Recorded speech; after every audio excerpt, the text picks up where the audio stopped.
So, what I want to do today is I want to share several aspects of music that I live with every day, things that I experience every day, because right now I'm a Master of Music student at Longy School of Music, which is just like down the street in Harbor Square. So first I'm going to start with something very simple.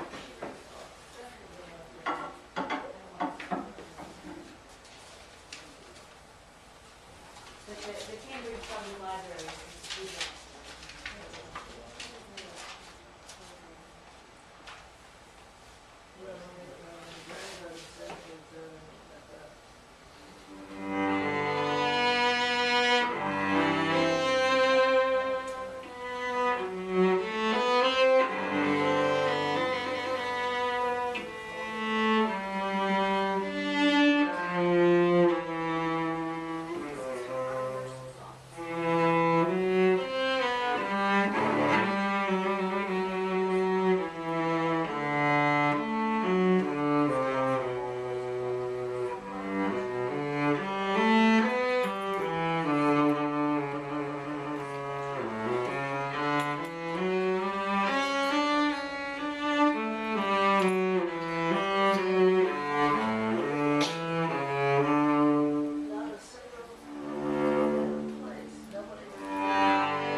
Okay, so what I just played is a piece, it's called a saraband. It's part of a suite. A suite is like this group of pieces played together, right? So what we have here is, I play this because I want to give you an introduction of how important is this to me, how important is music to me, and how important is music to society in general. This is the thing. My personal experience goes back, as of now, I'm 29 years old now. I started playing the cello really late, on the concept of when you're supposed to start. You're supposed to start when you're 8 years old, or even 10, maybe 15. But I started when I was 20. It was really late. I was an adult. I practically didn't know where I was going with my life. I stumbled upon the cello, I started practicing, started playing it, I fell in love with it. And as I told you, I'm from Colombia, and now I'm in Boston doing a Master of Music. So it's an example of how my life turned around because of this beautiful, that to some people might seem just like a piece of wood, but for me, it's like an extension of me. On that subject, we have this case. There's this wonderful thing, maybe some of you have heard of it, there's this wonderful thing happening right next to my country, Venezuela, right? Venezuela has this wonderful project called El Sistema, which translates into the system. El Sistema is this network of orchestras and schools, music schools, that provide music education for kids that they don't have the privilege of having even. There's people in these communities where the system is reaching, where they don't have even the opportunity to have three plates of food during the day. People in skid rows, places where violence and drugs are like all over the place. What the system offers is an opportunity for people, for kids to stay away from this, to achieve a different goal in their lives. Because generally when they are born in these difficult neighborhoods, they're just like, okay, this guy's going to be a thief, he's going to be like a drug addict, or things like that. What El Sistema is providing is an opportunity for them to see beyond that and achieve things greater than that. Cases like this, having into account with cases like this, there's a case of this kid named Daniel. His last name escapes me right now. Daniel is a kid that from age 7, 8, he started playing the cello. He fell in love with the cello, and as of now, he was the type of kid that he couldn't be away from his cello. There's a documentary where he is included, a documentary of El Sistema, where they show him and he says, I cannot sleep away from my cello. My cello has to be right next to my bed, because if not, I cannot sleep. I feel incomplete, right? So it's really difficult to find a profession that makes you feel this attached, this emotional involved. There's something inside you going out to reach to this beautiful thing that is music. So El Sistema has done really great things. It's beautiful what they're doing over there. Venezuela has a population, if I'm not mistaken, of like 18 million people, and there's like 500,000 people involved in El Sistema. So that's 0.5 of the population. So that's an amazing thing. That's an amazing thing because they're offering to 0.5 of the population the opportunity of going away from these problems that their society offers them. So they have gone so far that they even took their program up to prisons. And they have this network of orchestras in prison for people that are, they maybe are in, I don't know, in death rows or whatever. They're sentenced for life. And they're people like, they look, there's another documentary about them, and they look at the camera and they say, I know I'm here, stuck here for life because of what I've done. I regret completely about that, but I have my violin to keep me alive. So that's a powerful statement. Why am I talking about this right now, El Sistema? Because it turns out Boston, being the big cultural musical place that it is, this beautiful musical platform that is Boston, has had the opportunity of start developing the concept of El Sistema in the United States.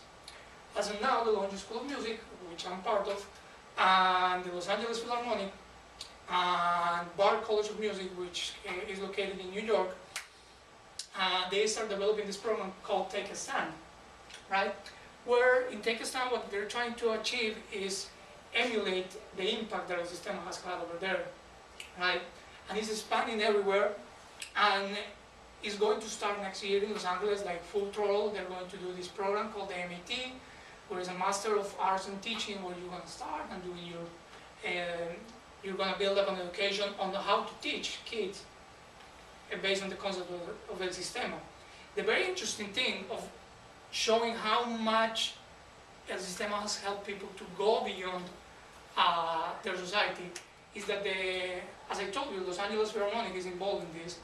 Los Angeles Philharmonic is conducted by Gustavo Dudamel. I don't know if any of you know that name. Gustavo Dudamel happens to be a Venezuelan conductor. he is a product of El Sistema. He was in a poor neighborhood. El Sistema grabbed him, taught him all he knows, started developing him as a musician, and as of now, he's one of the most sought after conductors in the world. He's just a big star in classical music world. So that's an example of how a program like this, and not only a program like this, but music can impact the life of someone, right? So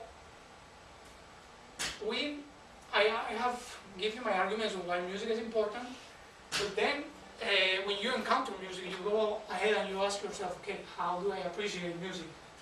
Because everyone thinks of classical music on this, about this very thing that is very snobby, very like so cultural and educated, and if they don't know how to absorb these ideas, they don't want to know about it. People is afraid of these things, literally. So what I want to do today is something very simple. I'm just going to throw out a couple of questions to you. Who of you knows who Johann Sebastian Bach is?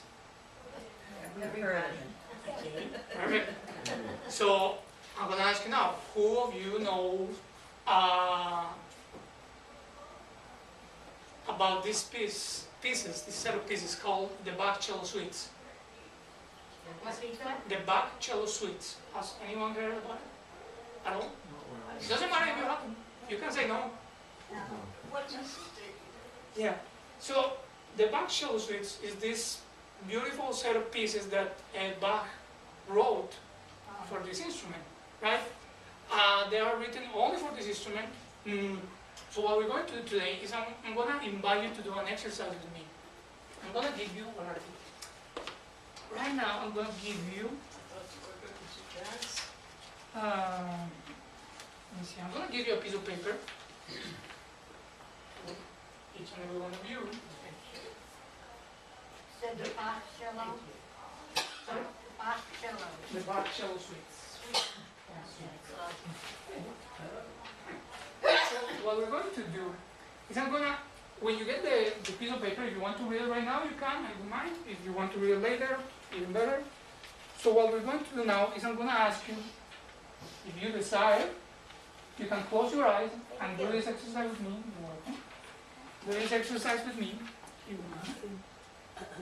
I think we need a little right. No, man, just have it there, and if you want to read it, go ahead. So, while we're going, you don't have to read any of these, only two that I'm going to give you today. So, what I'm going to ask you now is, I'm going to ask you to take just a moment. Oh yeah, right, sorry.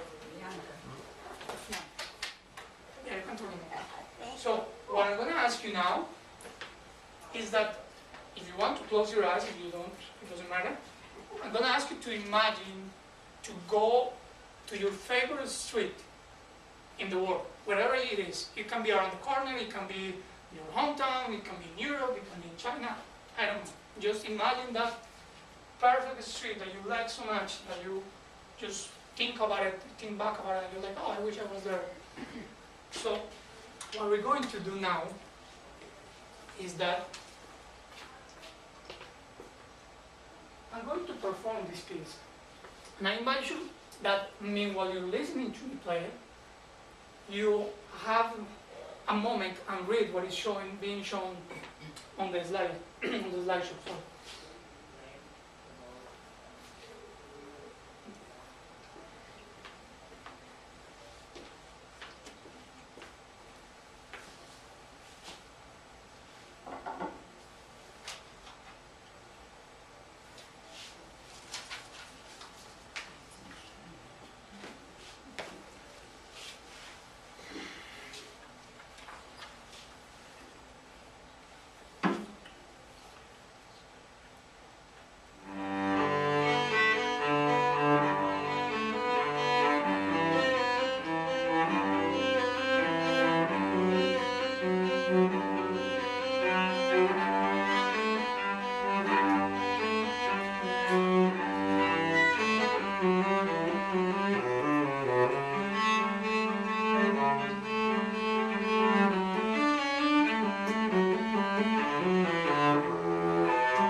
how many of you learned something from the slideshow?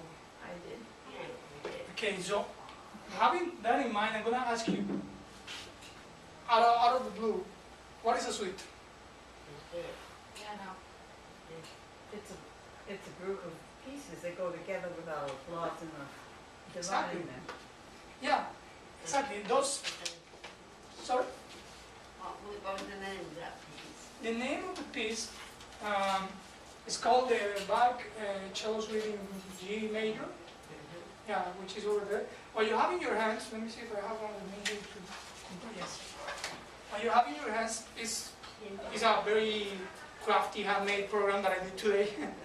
To give you an idea. Generally, when you go to concerts, you will get these little thingies that have some information about the piece.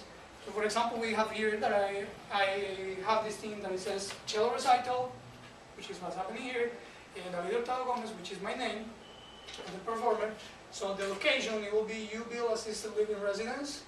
The date, which is Thursday, November 29, 2012 at 2 p.m. And it's in Cambridge, Massachusetts, which we are now, of course.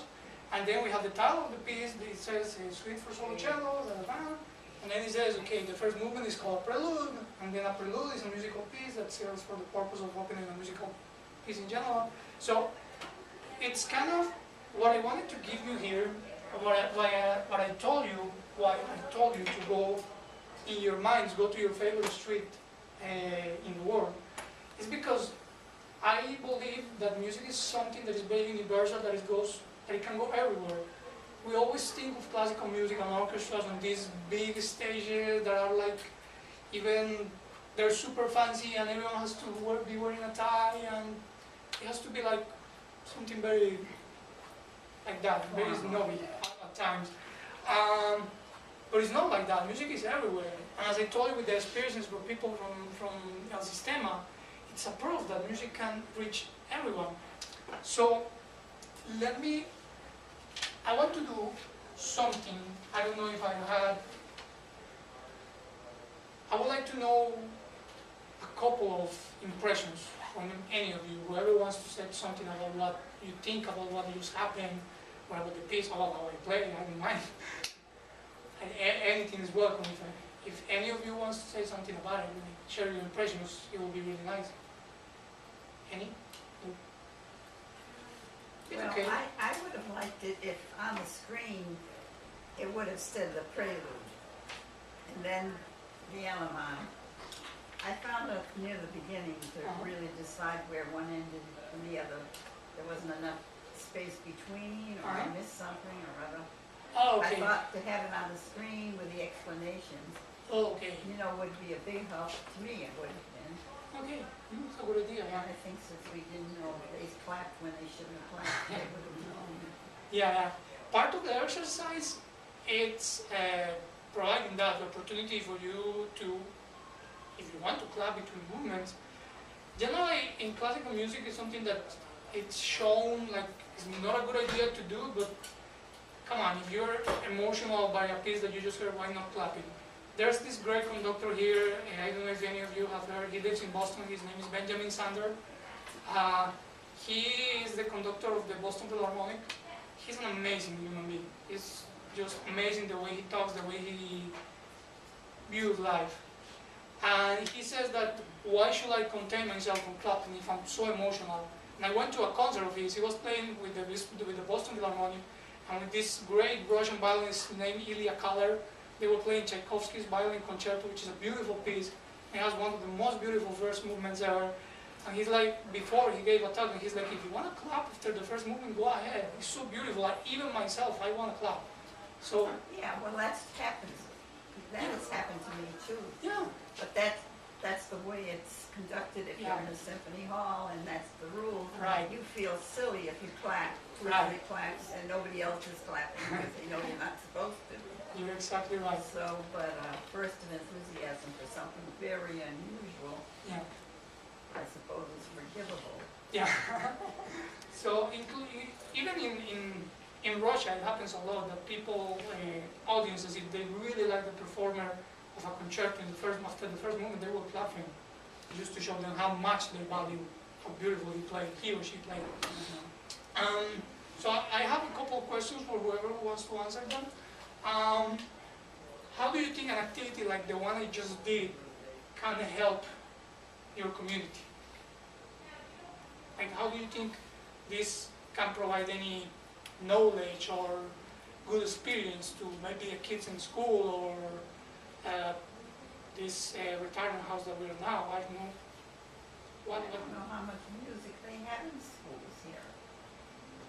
It's not like the systema that you're used to yourself. Yes? I think it's always good to see the basics, Uh-huh. and I like that review, and it ties everything together Yeah. for me. I think some of the printing might be a little small for some of the people here. Okay. Yeah. Oh, yeah, it's definitely too small. What is Well, that? that one, yeah, but What is that little the other was inverted bigger. question mark? I'm sorry? The inverted question mark. It's Oh, upside that down. was there. The thing is, this project, I did it back in Colombia, and in Spanish we use the inverted one. Oh, I see. So maybe when I translated, I forgot it. Yeah, I'm sorry about that. Oh, yeah, what's that supposed to be? Yeah. How old should a child be before he starts violin or cello? To be honest, there's this rule they say that it has to be 6. There's people that start when they're 3 years old. Oh, I see. Yeah, for example, my girlfriend, she plays violin since she was 4. Well, it's- She's 23 now, so she has been playing like an entire life. Me, on the other hand, I started really late. But, and it's difficult to deal with, but my teacher, who's a wonderful person, he has told me several times, it doesn't matter. He always says, your passion and your desire for it are always going to beat on any obstacle or like perspective that you have. Okay, you have to start when you're 10 or you're doomed. You're set not to be a cellist. That's not an idea. It is preferable that they start when they're kids. It is, of course. But there's a case of this guy, John Ford, I don't know why I forget his name. There's a book out there called Never Too Late. It's this guy, he was from the army. He was 30, no, he was 42, I think 40. He was 40 years old. He retired from the army very early, and he's like, okay, what am I gonna do with my life? I'm gonna learn how to play the cello. And he played until he was like 78. That's what. Yeah, and he achieved, he wasn't like a super soloist like Yo-Yo Ma, for example, but he was very happy with himself as a performer. So I think that's the most important part of music. One thing that we have clear about music is we don't do it for the money. We don't. There's something, this element, this thing that we cannot put our finger on it, that is just there, and we just keep going back to it because it's so good. It feels so good. It feels bad sometimes. It feels really bad because music is sometimes kind of betrays you.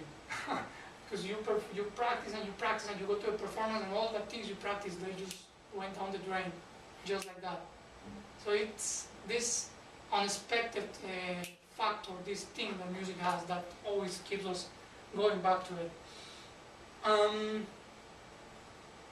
One last thing that I want to ask you, what do you take, when you leave this place, what do you take with you of what you just did? What do we? How wonderful the cello is by itself. Yeah, Some people don't like it alone for some reason. They don't want to come bother to listen. Is it really funny? I Sorry? don't know why. It's really funny because the cello, generally, the people always like the violin and the piano and all, but when people talk about the cello, they say like, oh, okay, I like the violin, oh, okay, I like the piano, right? When they say the cello, like, it's not because I am a cellist. I'm not saying that because of this. But they're like, oh, the cello has something, it has this velvety sound, this Yeah. thing that, I know, but It's I said like it very early. I thought he liked the size of it. It was almost bigger than he was. I said, well, let's wait a little while. When I was ready, he wasn't ready because he was going to school. And he said he wanted to have some time left to play it. it's really fun because it's a bulky instrument, it's on the way. If you see my case over there, it's really big. It's not an easy I to know, handle. that's right, it's not It's, easy. it's really, really not easy to Not handle. easy to get on an airplane with either. So, That's more for a You have base. to isn't buy it? a seat or two. well, it's just that it's very bulky. Generally, they're a little bit smaller, but this one is very bulky and it protects it very well. But anyway, what I want you to take out of here when you leave this room is that please have in mind how important music is. As a distraction, as a profession, as an element that can help communities be better, because it can, it just can. And I want to share this phrase to finish, that a former president of Colombia said one time.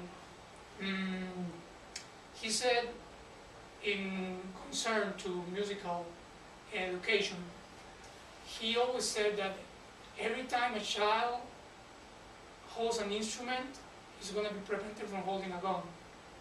So it is that simple. Music simply transforms your life. It does things for you that maybe other careers don't do. I'm not trying to be like the super advertiser for music, but it's simple like that. Is what has happened to me. I was planning to be an architect, and all of a sudden I stumble upon a guitar, start playing a guitar, and then I see the cello, and 10 years later I'm in Boston doing a master of music. I didn't know that I was going to do that, but yet I am here, and I am enjoying. Maybe you'll play in the Colombian Symphony. Maybe, who knows? One thing that I learned up until now is you never know where this is going to take you, because it has taken me places. I have traveled for free because of it, to do festivals or concerts or things like that. So it's fun. So So you If- do play back home in Colombia? yes, ma'am. Yeah, I used to play. I have a friend whose father was a trombonist, and someone had stolen his trombone in Medellin. Oh, really? And I was on my way down to visit in another 2 or 3 weeks, and he sent up a check and asked me could I buy a trombone and carry it down me with my baggage. But it got delivered, and they were very happy to have it. Good to hear. His name was Saravia. Serbia. Saravia. So to finish, I don't know if anyone else wants to say something.